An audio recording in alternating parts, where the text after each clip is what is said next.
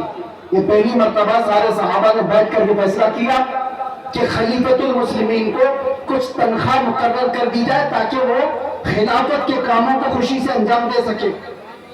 تنخواہ آتی تھی۔ ایک دن ایسا ہوا کہ ان کی بیوی نے کہا، صدیق اکبر کی بیوی کہتی ہے کبھی تو کچھ تر غذا کھا لیجیے، کبھی کچھ تر غذا کھا لیجیے، کھجور کھا لیں، کبھی شہد کھا لیں۔ حضرت ابوبکر صدیق فرماتے ہیں میری بیگم اتنے پیسے ہیں کہاں میرے پاس کہ میں شہد خرید کر میں گھی خرید کر کے لاؤں۔ یہ وقت کہ خلیفۃ المسلمین سیدنا ابوبکر صدیق کی بات کر رہا ہوں۔ بیوی نے کہا آپ مت گھبرائیں، میں نے جمع کر کے رکھے ہیں، میرے پاس ہے، میں لا کر کے دیتی ہوں۔ حضرت ابوبکر صدیق نے کہا لاؤ۔ آپ کی اہلیہ نے ایک پوٹلی میں کچھ پیسے رکھے ہوئے تھے، لا کر کے دے دیا۔ حضرت ابوبکر صدیق نے گنا، وہ کچھ سکے تھے، پوچھا یہ تیرے پاس کہاں سے آئے؟ بیوی نے مسکرا کر کہا وہ چھوڑیے، جو تنخواہ آتی ہے نا آپ کی بیت المال سے، میں گھر کا راشن لا کر کے تھوڑا تھوڑا الگ نکال کر کے رکھ دیا کرتی تھی، تھوڑا تھوڑا جمع کر کے، عورتوں کی عادت ہے بچا کے رکھنے کی۔ تو حضرت ابوبکر صدیق کی بیوی کہتی ہے میں تھوڑا تھوڑا بچا کر رکھتی تھی، وہ آج اتنی ہو گئی ہے، اس سے آپ جائیے شہد خرید لیجیے، گھی خرید لائیے۔ حضرت ابوبکر صدیق کہتے ہیں بہت اچھا لا، لے کر کے جاتے ہیں بیت المال میں پورا مال جمع کر دیا، اور پھر صحابہ کو بلا کر کے کہا آج کے بعد سے میری اتنی تنخواہ کم کر دی جائے، اس لیے کہ یہ مال میرے گھر میں زیادہ آ رہا ہے، اتنا مال میرے گھر میں زیادہ آ رہا ہے۔ سیدنا ابوبکر صدیق رضی اللہ تعالیٰ عنہ نے جب یہ فرمایا صحابہ عش کر رہ گئے، اتنا مال تو کوئی بھی چھپا کے رکھ سکتا تھا۔ یہ واقعہ بیان کرنے کے بعد اب میں آپ سے کہتا ہوں اس کا عکس میں نے زندگی میں پایا ہے ایک قائد اہل سنت ارشد القادری کی زندگی میں۔ میرے عزیزوں، ان کے بڑے صاحبزادیاں بیٹے ہوئے غلام ربانی صاحب فرماتے ہیں علامہ کے گھر میں پوتے کی ولادت ہوئی تھی، شاید یہ پوتے ہوں گے، کہاں ہے؟ پوتے کی ولادت ہوئی تھی اور ان کی والدہ چھٹی منانا چاہ رہی تھی۔ چھٹی ہوتی ہے، مدرسے سے متصل مکان ہے، تو چھٹی جب ہو رہی ہے عورتیں کچھ کھانا پکانا کر رہی ہوں گی، تو دیگ کی ضرورت تھی پانی جمع کرنے کی، تو ان کی والدہ محترمہ علامہ کی اہلیہ مدرسے کے مطبخ سے وہ دیگ منگوائی سیکریٹری سے یا کسی سے بول کر کہ آج ہمارے گھر میں کچھ فنکشن ہے، اس میں پانی جمع کرنا ہے یا جو بھی، منگوا کر کے اپنے گھر میں رکھا اور پانی بھرا، پانی آتا بھی نہیں تھا جیسے وہ بتاتے۔ اچانک دوپہر یا جس وقت آمد ہوئی علامہ ارشد القادری کے گھر میں، انہوں نے دیکھا پہلی نظر میں، اپنی اہلیہ سے پوچھا یہ کہاں سے آیا پانی، اور یہ دیگ تو مدرسے کی لگتی ہے۔ اہلیہ نے کہا ہاں گھر میں آج چھٹی ہے، پوتے کی ولادت ہوئی، میں نے منگوا لیا۔ آپ نے ٹھوکر سے پورا پانی ادھر گرا دیا، کہا فوراً کے فوراً لے جا کر کے مدرسے میں جمع کرو، اور جتنی دیر اس کا استعمال کیا اتنی دیر کی رسید کاٹ کر کے مدرسے میں جمع کرو، اور کوئی چھٹی پٹی نہیں ہوگی گھر کے اندر۔ اگر قوم کی امانت کا 1 روپیہ بھی میرے گھر میں استعمال ہوگا، میرے گھر میں استعمال ہوگا تو وہ میرے لیے حرام ہے، حرام۔ یہ صدیق اکبر کی ذات سے لیا ہوا پہلو تھا، صدیق اکبر کی ذات سے لیا ہوا پہلو تھا۔ میرے عزیزوں، آج حالات تو بڑے بہت الگ ہے۔ اب کیا بتائیں، ہم اس میدان کے آدمی ہیں، یہ سٹیجوں کے، اور یہ اسٹیج اور یہ پروگرام کتنے کمرشل ہو گئے ہمیں پتا ہے، دل نہیں کرتا ابھی، لوگ اس پر دھندا کرنے لگے ہوئے ہیں، بزنس ہوتے ہیں، ٹھیکے داریاں ہوتی ہیں، علماء کی قیمتیں طے ہوتی ہیں، شورا کی قیمتیں طے ہوتی ہیں۔ 1 گھنٹہ بیان کرنے کا وہ اتنا لے گا، 1 نعت پڑھنے کا وہ اتنا لے گا، سارا کمرشل ہو گیا۔ اور وہ ایک ارشد القادری ہے، ایک ارشد القادری، کئی دن ان کے گھر میں فاقے چلتے رہے، خودداری ایسی تھی کہ کبھی گھر کی بات باہر نہیں بتائی، باہر نہیں بتائی، خودداری ایسی تھی۔ اور آپ بتاؤ مولانا لوگوں کوئی بھی ہو، انگلینڈ جانا، امریکہ جانا، ان کے سب کے خواب ہوتے ہیں، کوئی نہیں جانا چاہتا۔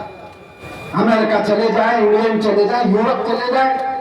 اور علامہ کو اس زمانے میں انگلینڈ، امریکہ، ساری دنیا پر جانے کے بہت موقع فراہم ہوئے، ایک بار نہیں کئی بار۔ اور اس وقت مجھے بتاؤ انگلینڈ میں، امریکہ میں یا یورپ میں کوئی ایک بندہ ایسا ملے جو یہ کہے ہم نے ارشد القادری کی جیب بھر دی تھی؟ نہیں، جو انہوں نے وہاں سے لیا وہیں کی زمین پر کوئی ادارہ بنایا اور واپس چلے آئے۔ یہ قیادت تھی۔ لندن کی زمین پر انہوں نے پہلا جب ادارہ بنایا تھا، مفکر اسلام علامہ قمر الزمان خان دامت ظلہ العالیہ حفظہ اللہ ورعاہ ابھی بھی موجود ہے۔ علامہ ارشد القادری کی زیر نگرانی کتنے سال انہوں نے خدمات کی۔ وہ خود بیان فرماتے کہ وہاں پر مسجد کی ضرورت تھی، ایک چرچ بک رہا تھا، تو چرچ کے منتظمین ان کے پاس چلے گئے علامہ کہ ہمیں بیچ دیجیے۔ کوئی ہمت کرتا ہے؟ اور وہاں کے حالات الگ ہیں۔ چرچ والوں سے اس وقت کے 50,000 پاؤنڈ میں وہ خرید و فروخت ہونی طے پائی۔ آپ نے بڑی مصلحت کے ساتھ اس سے بات چیت کر کے 40,000 کا راضی کیا۔ چرچ خریدنے کی بات کی تو مسجد بنے گی نہیں۔ اور اس وقت جانتے ہو سب سے حیرت کی بات نہیں کہہ رہا ہوں، علماء حوصلہ رکھو، حوصلہ۔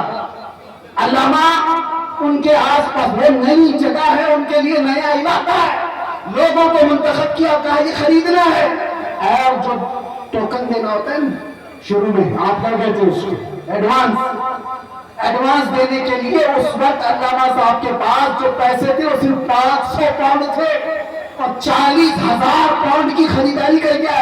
کس کے بھروسے؟ اس ارشد القادری کا توکل بھی ویسا ہی تھا جیسا غریب نواز ہندوستان آتے وقت توکل لے کر گیا۔ قدم رکھنا ہمارا کام ہے، میدان بنانا میرے مولا کی شان۔ قدم رکھا، اور آج ایک نہیں، دو نہیں، 10 مساجد اور ادارے انگلینڈ کی سرزمین پر قائم ہیں۔ ورلڈ اسلامک مشن جو علامہ ارشد القادری کی بنائی ہوئی تنظیم تھی، جو پوری دنیا میں، ارے ہم ازہر میں تک دیکھا، ہم نے دیکھا جامعہ ازہر تک وہ چلے گئے۔ صدام یونیورسٹی جب بن گئی تھی اس میں بھی آپ کا بڑا کردار ہے۔ بغداد گئے، تہران گئے، کتنے ممالک کی سفر کیے، اور جب ان کو اپنے بھولے بھالے جوانوں کا درد ستاتا تھا کہ یہ تبلیغی جماعت کے چکر میں پڑ جائیں گے، تو دعوت اسلامی کا قیام بھی آپ کی ماں پر ہوا تھا۔ علامہ ارشد القادری رحمۃ اللہ تعالیٰ علیہ کا، اور ایک بات یہ بھی میں بتاتا ہوں، وہ تحریک خوب پھل رہی ہے، پھول رہی ہے، اور پھلے پھولے، لیکن کسی تنظیم و تحریک کے پھلنے پھولنے میں اس کے بانی کے اخلاص کی بہت زیادہ ضرورت ہوتی ہے، اور وہ اخلاص ارشد القادری کا ہر جگہ پر نظر آتا ہے۔ حافظ ملت کا ادارہ یوں ہی قائم نہیں ہے۔ سیمنٹ اور گارے کی عمارتیں بنانا بہت آسان ہے، اشرفیہ بنانا آسان نہیں ہے۔ کیوں؟ صرف عمارتیں بنانے کا نام آپ مت سمجھ لیں ادارے ہیں۔ اس کی ایک مثال میں آپ کو بتاؤں، کعبہ کتنا ہے، کتنے بائی کتنا ہے، آپ جا کے ناپ کے دیکھ لیں۔ آج ہندوستان میں کوئی بھی ہو، ایک چھوٹا سا میڈل کلاس کا آدمی بھی اپنے خرچے سے، جتنے میں اس کا گھر نہیں بنتا، اس سے کم خرچے میں کعبہ بنا سکتا ہے۔ 4 کونے بنانے، نہ کوئی ڈیزائن کرنا ہے، نہ کھڑکیاں، نہ اندر ڈیکوریشن، بن تو جائے گا۔ اتنے صدیوں سے کوئی کعبہ کیوں نہیں بناتا؟ کیوں نہیں بناتا؟ آپ سمجھو کعبہ صرف یہ 4 دیواری اور 4 کونے کا نام نہیں ہے۔ تم بنا تو لے گے، کروڑ دلوں کو کھینچنے کی کوشش کہاں سے لاؤ؟ یہ کہاں سے آتی ہے؟ یہ عمارتوں کے بنانے میں نہیں آتی، وہ مخلصین کی برکت ہوا کرتی ہے۔ جامعہ اشرفیہ مبارک پور آج بھی پھل پھول رہا ہے، اور ایک بڑی ہزاروں علماء وہاں سے نکلے، اس کی ہر اینٹ میں